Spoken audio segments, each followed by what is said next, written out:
సకల జనులను సంపూర్ణంగా ముంచిన బడ్జెట్. నాకు ఆ ఉత్తరాంధ్ర పాట కూడా యాదికొస్తుంది. ఇంతన్నాడు అంతన్నాడే గంగరాజు, ముంతమావిడి పండన్నాడే గంగరాజు, అస్కన్నాడు బుస్కన్నాడే గంగరాజు, ఒగ్గేసి వెళ్ళిపోనాడే గంగరాజు. అస్కన్నారు బుస్కన్నారు, ఏమీ లేదు, నిల్లు. దారుణమైనటువంటి వంచన. నిరుద్యోగులారా మీ జాబ్ క్యాలెండర్ గాయబ్ లేదు.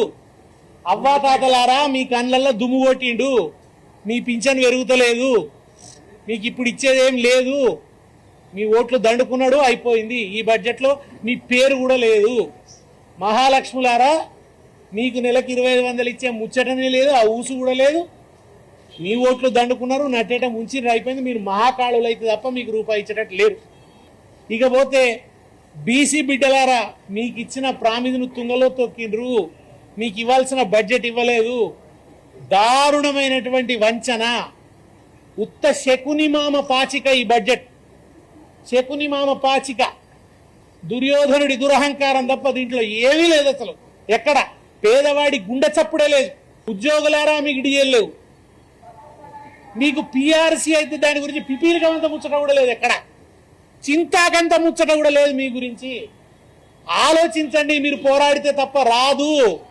వినతులతో కాదు, విజ్ఞాపనలతో కాదు, ప్రియురాలు జడతో కొట్టినట్టు కొడితే కుదరదు.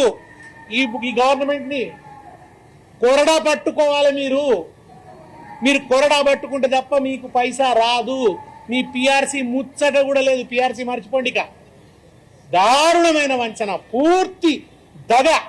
రోడ్డున పడి ఏడుస్తున్న విశ్రాంత ఉద్యోగులారా, ముసలితనంలో కంటికి మంటికి ఏకధారగా ఏడుస్తున్నటువంటి రిటైర్డ్ ఉద్యోగులారా, మీ పెన్షన్ల ముచ్చట ఇక్కడ లేదు. మీ కన్నీటికి జవాబు ఇక్కడ లేదు. మీ కడగండ్లకు జవాబు ఇక్కడ లేదు.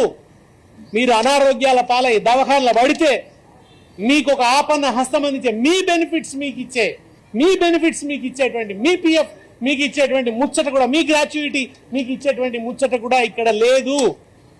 దారుణమైనటువంటి వంచన. సకల జనులను వంచిండ్రు. దిక్కుతోచక దిగాలు పడుతున్న విద్యార్థులారా, ఫీజు రియంబర్స్మెంట్ గురించి ఏమీ లేదు. మీరు మీ కాలేజీలో ఫీజులు కట్టలేక తండ్లాడాల్సిందే. కేసీఆర్ గారు ఉండంగా ప్రతి బడ్జెట్లో సంక్షేమ పథకాలు, ఒక్కొక్క బడ్జెట్లో ఒక్కొక్క సంక్షేమ పథకం, ఒక్కొక్క బడ్జెట్లో ఒక్కొక్క వర్గానికి ఊరట.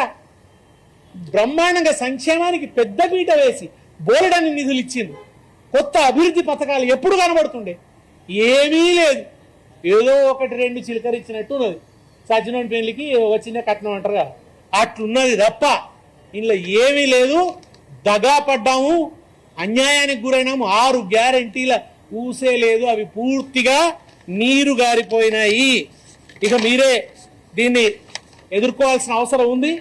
ఈ దగాను, ఈ వంచనను, ఈ సాగుతున్నటువంటి ఈ మోసాన్ని అడ్డుకట్ట వేయడానికి మీరు అగ్నినేత్రం తెరిస్తే తప్ప మీ హక్కులు మీకు రావు అని ఈ బడ్జెట్ చెబుతున్నది. ఆలోచించుకోండి.